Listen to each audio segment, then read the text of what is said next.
paz do Senhor Jesus, amados. Hoje 10 aulas, né? 10 é um número até bem simbólico, já caminhamos bem no livro. Hoje nós vamos trabalhar, hoje eu vou conseguir trabalhar dois capítulos, o capítulo 9 e o capítulo 10, tá? Deixa eu me apresentar como eu faço todas as aulas. Meu nome é Ivair, eu sou aqui de São José do Rio Preto, interior de São Paulo. Você está numa aula de escola bíblica, tá? Quem sabe você passou pelo YouTube, digitou alguma coisa sobre o livro de Romanos e levaram você para essa escola. O que é isso? Nós somos pastores de uma igreja e essa aula faz parte da nossa classe de escola bíblica. Então nós estamos fazendo ela via digital, né? Virtual. Então o que nós estamos estudando? Estamos estudando o livro de Romanos. Se eu já estou na 10ª aula, observe então que eu tive pelo menos 9 aulas. Então o que vai acontecer? Muitos assuntos que nós já tratamos, nós não vamos tratar de novo, tá? Então, de repente, você vai estar lendo o capítulo 9, o capítulo 10, e fala, putz, isso aqui era tão bom, por que ele não falou nada, tal? Eu não falei nada, porque exatamente eu já tratei esse assunto em outras aulas, não quero me tornar repetitivo, tá? Beleza? Hoje eu estou gravando à noite, estamos fazendo à noite, eu estou com a minha cachorrinha aqui do lado, tomara que ela não me dê trabalho. Ela é super boazinha, eu tô cheio de uns negócios diferentes, tá vendo? Que depois eu vou explicar para vocês isso. Vou falar. Vamos lá, vamos orar? Quero orar abençoando a sua vida. Senhor, eu quero agradecer por esse momento, por essa aula, por esse tempo precioso na tua santa e maravilhosa presença. Em nome de Jesus, Pai, eu quero pedir que seja eu o instrumento para esse irmão, para essa irmã, para conhecimento. Que o Senhor use a minha vida, que o Senhor use o ministério. Me preparei para essa aula, mas o mais importante, Senhor, é que o Senhor leve essa aula na pessoa certa, abra mentes, corações, inculca essa aula na mente e no coração desse irmão. Eu, como pastor, eu abençoo sua casa, abençoo sua vida, minha casa e minha vida. Em nome de Jesus, nos livra do mal. Em nome de Jesus. Amém? Ó, como sempre, nós fazemos, no começo das aulas, eu busco fazer um quebra-gelo. O que é o quebra-gelo? Para não entrar logo na matéria e tal, fica uma coisinha, sabe aquelas coisinhas iniciais que Deus tem colocado no meu coração. E desde a última aula eu tenho dado alguns testemunhos pessoais. Vamos a eles então, que eu acho que pode edificar a sua vida. No começo do meu ministério pastoral, eu tive bastante dificuldade. Por quê? Porque um ano depois que eu já tinha, já trabalhava, pregava, enfim, Deus me levou para uma cidade muito próxima da onde eu estou, em que a minha vida antes da conversão, parte dela se deu lá, profissional. E eu era uma pessoa de comportamento iracundo, nervoso, bravo, né? E imagina você numa cidadezinha de 4 mil habitantes, e que todo mundo me conhecia de alguma maneira, e que minha fama não era muito boa. 2, 3 anos antes, minha fama não era legal. Aí eu chego lá como pastor. Olha o que Deus faz com a gente. Deus nos leva naquele lugar onde eu um dia fui instrumento de dor para pessoas, instrumento de não bom testemunho, e de repente Deus me leva lá convertido. No começo as pessoas iam na igreja até para ver se era real mesmo, se o tal dono da tal empresa, que eu tive uma empresa lá, se ele tinha mesmo virado pastor. Então era um negócio assim que deu um burburinho na cidade. Então esse é um dos testemunhos assim que fala assim, me lembro de uma situação que eu precisava de um alvará da prefeitura, e eu precisava que uma pessoa fosse fazer lá a inspeção no prédio, né? No prédio da igreja. E quando essa pessoa chegou lá e ela me viu, ela falou assim, você é pastor? Como assim você é pastor? Aí eu falei para ele, cara, você me lembra, quando foi a última vez que você me conheceu? Ah, faz uns 3 anos, tá falando aquele cara lá, aquele cara morreu, cara. Aquele cara lá entregou a vida para Deus, e eu hoje vivo em novidade de vida, como nós já aprendemos nesse livro. Ele olhou meio estranho, meio desconfiadão, mas enfim, era o momento que eu vivi. Queria mostrar algumas coisas que eu trouxe hoje aqui, Primeiro, dá uma olhada para minha linda esposa. Tomara que a câmera esteja filmando. Vou pôr um pouquinho para frente, um pouquinho para trás, baixo. Olha que morena linda. Isso aqui é a Márcia. Ela deve estar... que eu acho que ela deve ter uns 22, 23 anos. É bem bonita, né? Olha o cabelo todo enroladinho. Quem conhece ela hoje acha que aquele cabelo liso, ela nasceu com ele liso, não nasceu. Aquela coisa lá, vocês mulheres sabem bem, aquele permanente, não é permanente não, quando que é alisamento. Na minha época de outrora era o tal do Alisabel. Era uma pomada que passava no cabelo, ou alisava ou caía, não tinha solução. Mas as mulheres usavam Alisabel, as mais antigas aqui, talvez possa testemunhar no grupo. Coloca aí, você já usou a Alisabel? A Alisabel era o fim do mundo, metade do cabelo caía e metade ficava liso. Vamos lá, aqui é outro negócio, olha que lindo. Esse é um dos presentes mais simbólicos que eu ganhei. Não sei se você está me vendo, olha aqui. Que sou eu, né? Esse aqui eu acho que chama biscuit, né?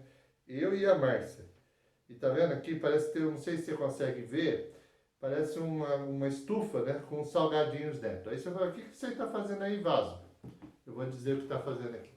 No começo do nosso ministério, Deus nos chamou, e a primeira coisa que, quando Ele disse para mim que faria de mim um pregador, a primeira coisa que Ele me deu foi uma estufa. Eu fiquei quase 2 anos servindo a Ele, vendendo salgado, porque a gente precisava desse dinheiro para tocar o projeto. Então um dia eu ganhei de um casal de pastores, meus amigos, e isso aqui quando eu ganhei me marcou demais. Isso aqui eu tenho uma estima, esse aqui fica num lugar muito especial na minha casa, porque eu não sei se você vai ler, e está escrito assim, ó, onde tudo começou. Foi aqui que Deus preparou tudo. Deus abençoe aqueles que me presentearam, eu oro sempre pela vida deles. Isso marcou bastante a minha vida. Legal? Vamos lá? Vamos continuar? Vamos para a aula, que é o que importa hoje aqui. O que importa não, o que não importa também, né? Eu acho legal essas coisas. Vamos para a aula. Queridos, nós vamos ler hoje o capítulo 9 e o capítulo 10, ok? Beleza? Podemos ir? Vamos lá. Capítulo 9, verso 6. E não pensemos que a palavra de Deus haja falhado, porque nem todos de Israel são de fato israelita. Vamos lá, vamos começar. Espera aí, por que você trouxe isso? Paulo estava lamentando um pouco antes daqui que alguns da sua nação, do seu povo, havia rejeitado o evangelho da graça. Havia se desviado não havia aceito o evangelho. E isso era uma situação de lamento para ele. E ele colocou uma frase que o Espírito usou a vida dele para colocar uma frase que eu quis trazer para a classe, porque nem todos os de Israel são de fato israelitas. O que ele estava querendo dizer? Há muitas pessoas que dizem ser crentes e não são. Há muitas pessoas que dizem ser evangélicas e não são. Na verdade, o nosso testemunho não é dado apenas com as palavras, né? É com as nossas atitudes. Tem um ditado que eu acho muito legal, que diz assim, aquilo que você faz, presta atenção que eu acho legal esse ditado, aquilo que você faz grita tão alto que aquilo que você diz ninguém escuta. Aquilo que você faz grita tão alto que aquilo que você diz ninguém escuta. Então as pessoas estão olhando para mim, estão olhando para você. Esse olhar que elas têm para mim e para você é que vai determinar. Então Paulo está dizendo, nem todos que se dizem israelitas, nem todos os que são de Israel de fato são israelitas. Eles o externamente, mas por dentro eles não temem a Deus. E a nossa preocupação e a minha preocupação, no final das contas, é se eu tenho ou não o temor de Deus. Ok? Vamos lá, vamos continuar aqui. Olha o capítulo 9, verso de número 15. Hoje nós estamos lendo 9 e 10, tá? Pois ele diz a Moisés, terei misericórdia de quem me aprouver ter misericórdia, e compadecer-me-ei de quem me aprouver ter compaixão. Querido, Deus está usando, o Espírito Santo está usando Paulo para dizer o seguinte, eu sou soberano, é meu poder, é minha vontade. Quando a gente olha esse verso 15, Deus está dizendo assim, eu decido quem eu quero ter compaixão, quem eu quero ter misericórdia. Vamos imaginar que alguém, por algum motivo, não aceita essa misericórdia, esse perdão e esse amor de Deus. Queridos, tem muita gente perguntando, será que é porque ele não quis, é porque Deus não quis? O fato é uma coisa, a quem Deus quiser ter misericórdia, ele terá. A quem ele quiser ter compaixão, ele terá. E ele não estará errado. Porque as pessoas que hoje estão sendo lançadas no inferno, elas hoje estão sendo lançadas porque não viveram o favor de Deus. Não viveram a misericórdia de Deus. Não viveram a compaixão de Deus. Então, que culpa Deus tem se elas não os aceitam? Se ela não aceita isso? Se o nome de Jesus é tão propagado, é tão falado? E que culpa Deus tem? Ele terá misericórdia e compaixão de quem?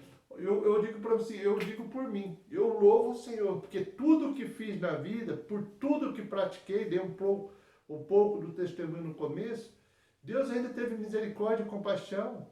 Então eu louvo a Deus por mim, mas e o outro? Bom, o outro eu não sei. O que eu posso dizer é que ele teve por mim. E eu, mais do que isso, eu reconheci a misericórdia e o perdão dele. Eu reconheci esse favor, essa graça, esse perdão, essa situação que eu não merecia. Então aqui no capítulo, e nós vamos ver esse capítulo 9, queridos, muitos estudiosos debruçam, olha, repito, capítulo 9, dessa carta aos Romanos, ele fala da soberania de Deus. Olha lá, vamos mais um, 9:20. Quem és tu, ó homem, para discutires com Deus? Porventura, pode o objeto perguntar quem o fez, por que me fizeste assim? Então aqui de novo Deus está pondo aquilo que nós aqui no interior chamamos de pingos nos is. Ele está dizendo assim, quem é nós? Quem sou eu? Quem é você? Para discutir com Deus, para achar que temos méritos com Deus, para achar que Deus deve algum favor para nós. Não, não, não. Tudo que Ele faz para nós é graça, é imerecido, é apesar de nós, não é por conta de nós. E se estamos pensando diferentes disso, é porque estamos com o pensamento equivocado. Aqui ele tem, quem é você para discutir com Deus? Quem é você? Aí você fala assim, ah, pastor, mas eu faço o que então? Se submeta.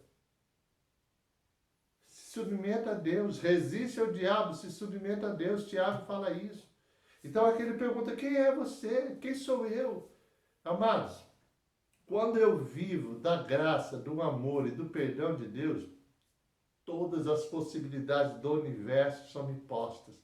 Porque Deus é amoroso, Deus é cuidadoso, Deus é zeloso, Deus cuida de mim. Olha que lindo. É lindo, lindo, lindo, lindo isso. Vamos lá. Romanos capítulo 9, agora nós vamos ler os versos 30 e 31. Talvez você está olhando e falando assim, pastor, mas eu vi uns versos aqui e achei que você devia ter falado. Vá para as outras aulas, que aquele assunto eu já tratei nas outras aulas, ok? Nós estamos na 10ª, nas 9 anteriores foi tratado esse assunto. Que diremos, pois?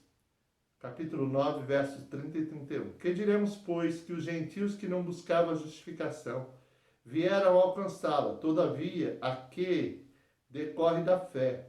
E Israel, que buscava a lei de justiça, não chegou a atingir essa lei. Presta atenção, agora eu vou ter que explicar. Falei sobre isso no começo, mas é importante que eu fale de novo. Ó, gentil quem era? Gentil era aquela pessoa que não tinha promessa, não fazia parte dos filhos de Abraão, não tinha promessa de Deus sobre salvação. E de alguma maneira, com a morte de Cristo, abre-se uma nova era, abre-se uma nova fase. Pessoas que não tinham promessa, eles recebem a promessa pela fé. Recebe o perdão de Deus pela fé. Recebe a misericórdia de Deus pela fé. Nós não buscávamos isso. Nós éramos desgarrados, não havia promessa sobre nós. Mas quando soubemos que um justo, a saber, Jesus, morreu por mim e por você, nós erguemos, então eu aceito. Eu quero essa morte para mim. Eu quero esse pagamento feito sobre minha vida. Eu não buscava. mas quando descobri, aceitei. E o judeu? O judeu buscava a lei. Ele buscava cumprir. Ele buscava cumprir. Ele queria cumprir. O problema é que ninguém consegue cumprir. Porque a lei aponta os problemas, mas não resolve o problema. Ela aponta o problema. Mas eu continuo sendo um cara falho, eu continuo sendo uma pessoa de comportamento equivocado. E eu agora não tenho a graça para me proteger, para me guardar, para me livrar. Mas a lei tem para me condenar. Então Paulo está dizendo, o que eu posso dizer? Se os gentios que não buscavam acabou encontrando, porque Deus ofereceu e eles aceitaram. E o judeu que buscava a lei, quer a lei ainda. O problema do judeu não é a falta de Deus, é a falta da compreensão da graça. Eles creem no Deus que eu e você cremos. Só que o problema, falta a eles a compreensão que Deus, aquele que havia sido prometido para nós desde o começo, já veio e veio na figura de Jesus. Eles não aceitam isso. Então eles ficam ainda no fazer o certo, no cumprir a lei, mas quem consegue cumprir a lei? Eu costumo dizer o seguinte, que no céu não há pessoas boas, há pessoas que foram justificadas. E no inferno não há só pessoas ruins. Aparentemente há pessoas que também eram boas, mas não teve a justificação. Um só pecado que aquela pessoa cometeu, mas não tem a Cristo. Esse pecado foi suficiente para condenar ela. Ela está lá no inferno agora, não pelas coisas boas que fez. Ela está no inferno agora porque não teve o seu Redentor, não acreditou, não confiou pela fé. E pela fé não confiando e não tendo fé nisso, ela acabou sendo condenada por uma única situação, já era suficiente para ela estar lá. Beleza? Vamos lá. Capítulo 9, verso 33. Deixa eu beber uma aguinha. Capítulo 9, verso 33. Como está escrito: eis que ponho em Sião uma pedra de tropeço e rocha de escândalo, e aquele que nela crê não será confundido. Velho Testamento. Esse texto está no Velho Testamento. Deixa eu explicar isso aqui. Jesus veio para salvar a humanidade. Veio para salvar a humanidade do seu pecado, do seu erro, mudar a rota dessa humanidade. Essa pedra que para mim hoje me sustenta, que para você hoje te sustenta, é ela a minha segurança, não está nas minhas boas obras, mas nessa pedra. O que ele está dizendo é isso, nessa rocha que me dá segurança, para aqueles que se perdem, é a rocha que faz ele tropeçar. Por que tropeça? Porque não sobe nela, não se apodera dela, não tem ela como segurança. Aquela rocha é para ela um escândalo, para aquela pessoa é um tropeço.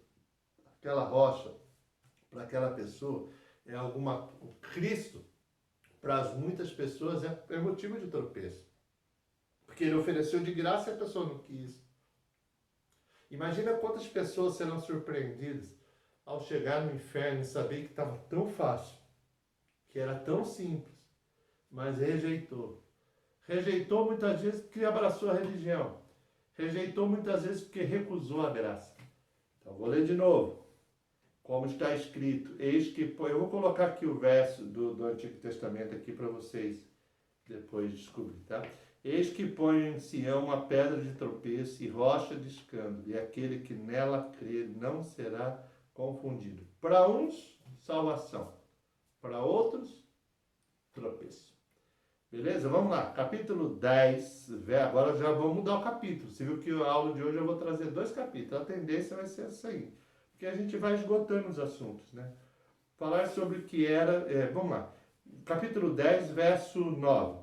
Se com tua boca confessares Jesus como Senhor, e em teu coração creres que Deus o ressuscitou dentre os mortos, será salvo. Basicamente, aqui eu preciso de... Vamos contar 3 coisas, vamos ver se é 3 mesmo. Primeiro, confessar com a boca. Segundo, crer que Deus o ressuscitou dos mortos. Quer dizer, ele morreu por mim, agora vem e reina sobre mim. Então, se eu entendo que Deus ressuscitou Jesus primeiro ele morreu para pagar, depois ele ressuscita para reinar. E se eu consigo confessar isso com a boca, eu serei salvo. Aí você vai me explicando, então tá fácil, pô. Então tá simples demais. Aí eu vou dizer para você que não é bem assim. Por quê? Quando esse texto estava sendo escrito, nós vivíamos uma perseguição. A igreja estava sendo perseguida. Muitas vezes tem pessoas, já ouviu falar daquela história que o cara na empresa, ninguém sabe que ele é crente. Ele trabalha na empresa, na escola, e ninguém sabe que ele é crente. Por quê? Porque ele parece o crente secreto, sabe o James Bond da fé? Na igreja ele está ali, mas no trabalho não consegue confessar com a boca, não consegue dizer glória a Deus, não consegue dizer eu vou orar pela tua vida, não consegue dizer o quanto Deus fez pela vida dele. Então como que uma pessoa dessa pode ser salvo? O salvo esbraveja, cantarola, o salvo canta louvores, o salvo anuncia salvação. Então aqui nós podemos crer simplesmente se eu confessar Jesus com a minha boca, se com a minha boca eu confessar Ele, se eu crer isso dentro de mim, e se eu crer que Ele ressuscitou para reinar sobre mim, eu serei salvo. Aleluia! Glória a Deus! Não leu todos, né? Temos mais só 3 pontinhos, tá? Eu quero dar uma agilizada, talvez a aula vai ficar um pouco menor hoje. Não tem problema, nós não estamos preocupados com o tempo, preocupados apenas com o conteúdo.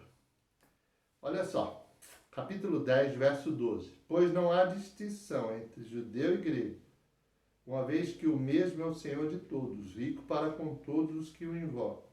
Porque todo aquele que invocar o nome do Senhor será salvo. Bom, já falei o que é judeu e grego. Judeu era aquele que era a religião monoteísta da época, que cria num Deus só. E o grego é aquele que dominava a letra, que era o país desenvolvido, vamos pensar assim. Então ele está dizendo, não importa, cara, não importa. Não importa. A salvação não está no ser judeu, a salvação não está no ser grego, a salvação está em crer. Todo que invocar o nome do Senhor, todo aquele que acreditar que Ele é Pai, todo aquele que se render à sua soberania, este é salvo. Não por seus méritos, salvo por esse em quem nós cremos. Básico, simples, bem simples assim. Beleza? Capítulo 10, versos 15 e 16. Olha que legal. Esse aqui é um tapa de nós. É um verdadeiro motivo para nos levantarmos. E como pregarão se não forem enviados? Como está escrito, quão formosos são os pés dos que anunciam coisas boas. Mas nem todos obedecem ao Evangelho, como diz o Senhor. Quem acreditou na nossa pregação? 2 missões aqui. A primeira é de anunciar, essa é minha e essa é tua. Como ouvirão se não há quem pregue? Como? Eu preciso enviar, eu preciso pregar, eu preciso anunciar. Esse é o meu papel, esse é o seu papel, esse é o papel do evangelista, do anunciador. Às vezes, irmão, com compartilhar de um texto, com compartilhar de uma mensagem, com dizer, olha, bom dia, Deus vai mudar a tua vida, sabe? Muito simples às vezes. Mas também é a missão. Tem a missão daqueles que diz o seguinte, será que o cara vai crer? Será que ele vai crer naquilo que eu estou dizendo? Quantas vezes eu e você já anunciamos às pessoas o reino, já falamos e elas não creem. Queridos, isso aí não é jamais conosco. Eu já não tenho mais poder sobre isso, eu já não tenho mais... A minha missão não é essa, a minha missão é outra, a minha missão é anunciar, a minha missão é falar, a minha missão é dizer do reino. Eu não tenho a missão de ficar convertendo as pessoas. A minha, a tua é de irmos. Às vezes, o ir não é nem sair daqui e ir lá, às vezes é, poxa, coisinha básica. Um cuidado especial. Hoje nós temos tantos meios, WhatsApp, nós temos outros aplicativos de conversa que podemos usar para evangelizar, para falar do reino. Ok? Terminando, eu vi que realmente a aula vai ficar um pouquinho melhor, não tem problema não. Romanos capítulo 10, verso 17. Aqui eu quis deixar para o final, até porque isso daqui é uma dúvida que os alunos têm, que a maioria dos membros tem. E assim a fé vem pela pregação, e a pregação pela palavra de Cristo. Pessoas jejuam para ter fé, pessoas participam de campanhas, e outras e outras campanhas para adquirirem fé. Pessoas buscam de todas as maneiras adquirirem fé, porque sabe que é a fé que vai mover a mão de Deus, concorda? Isso é básico. É pela fé, é pela tua fé. Mas a palavra diz que só há uma maneira de eu e você adquirirmos fé. Eu e você adquirimos fé pela pregação, por ouvir a mensagem. Algo espiritual acontece. O som não é ler. Não está falando de ler. Está falando de que alguém vai pregar, uma mulher ou um homem, vai pregar a palavra. Vai entrar no ouvido do irmão e da irmã.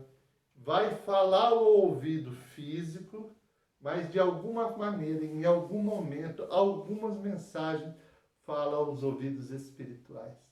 Aí ela entra lá dentro. Sabe aquela espada, como diz a palavra, que separa ossos e medulas, juntas e medulas. Separa alma e espírito. Ela abre. A pessoa, ela está na igreja há anos. Isso já aconteceu comigo. Anos. Já aconteceu de eu estar pregando palavras, irmãos, que eu preguei 5, 6, 7 vezes. Modos diferentes. Mas na 8ª vez, às vezes, eu estou pregando, Deus me revela aquele texto. Aquilo já não é natural. Aquilo já é espiritual. Aí já não tem a ver com a qualidade do pregador, mas o anunciar o reino. Não tem a ver com o tempo, porque tempo quem decide é Deus. Mas o que pode acontecer? Olha, o que eu vejo? Eu percebo que há irmãos que não vão no culto de quinta, por exemplo. Que quando dá, eles vão de domingo. Me pergunta, pastor, quando o senhor era novo, o senhor ia no culto de quinta? Eu não só ia, como ia para vender coxinha. Eu saía da minha casa, trabalhava o dia todo, comprava essas coxinhas, esses salgados de uma mulher que já deixava eles prontos para mim.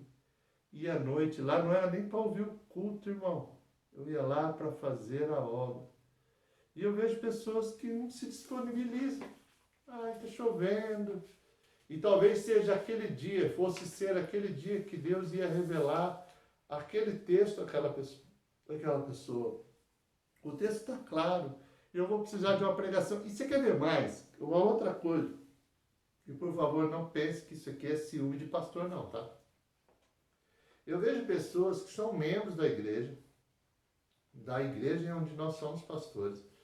Se você é um dos membros, você vai saber que lá realmente nós pregamos a palavra, buscamos pregar a palavra, às vezes de forma até dura. E as pessoas, elas estão procurando mensagem na internet. Deixa eu ver agora, eu preciso de uma palavra de motivação. O que é isso, irmão? Você acha que Deus não sabe o que você precisa? Deus vai falar com cada um de nós da maneira que Ele quiser falar em cada culto. Agora, é você que determina o culto? Não, não é você que determina o culto. Culto é que dia? Quinta? Beleza, estou na quinta. Culto é domingo? Beleza, estou no domingo. Sabe, irmãos, há muitos anos, se alguém marcar um aniversário de domingo, eu não vou. Há muitos anos, se alguém marcou um evento de quinta-feira, e quinta-feira eu tenho culto, eu não vou. Por quê? Porque eu tenho afazeres para fazer, eu tenho coisas que eu vou fazer de quinta-feira, e entre as coisas que eu vou fazer de quinta-feira é adorar o Senhor.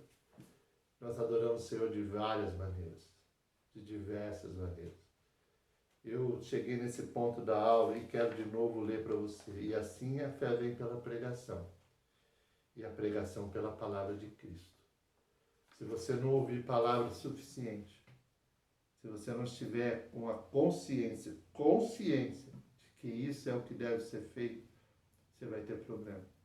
De alguma maneira você terá problema. Em nome de Jesus eu oro para que Deus revele isso para você. Amém? Quero agradecer você, mais uma aula. Tivemos mais uma aula, ok? Que bênção, que top, que seja um tempo precioso em nossas vidas. Em nome de Jesus.